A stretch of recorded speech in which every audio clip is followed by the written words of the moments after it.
The art that you'll see around here is almost all of it is batik, which is a fabric art, wax and dye, and a lot of times you see it in clothing with very intricate patterns from the Malaysian, Indonesian area of the world, but you also see African batik and everything. And so basically anywhere where there's wax and dye and fabric, you'll see a lot of those designs.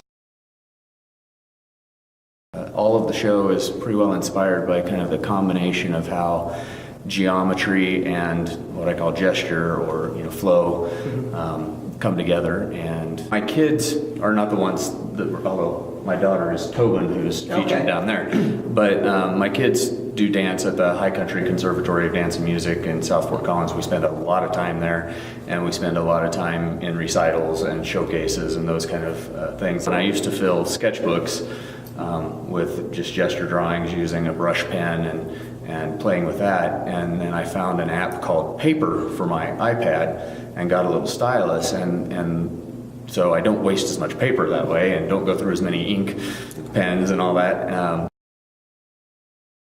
The batik is very fun because I tend to be a little bit of a control freak sometimes. And so when I'm doing batik, it's a dance with chaos because I don't know exactly how the dye is going to work, and there's no way I can know how the wax is going to crack to give the texture that comes out. And so it's really meditative and therapeutic for me to know that I can't control everything and I have to release a piece of that. And honestly, the stuff that I don't plan is the stuff that comes out coolest.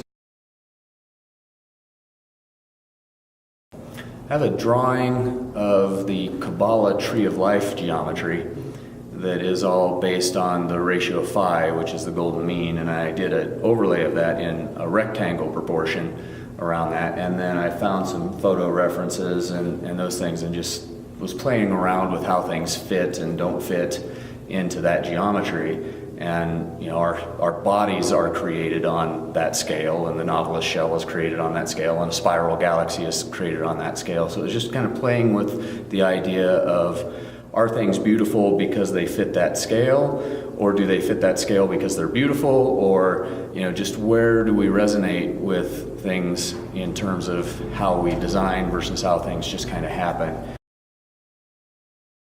Sure, kevinhouchin.com, KevinHouchin.com is where I put up my art stuff, and of course Facebook. You can just email me or find me on Facebook or whatever, and schedule some appointment stuff if you want to come in and see it.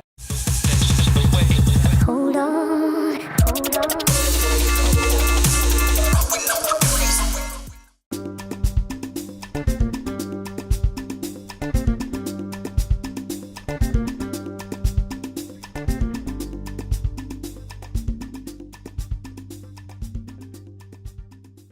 Well, yeah, this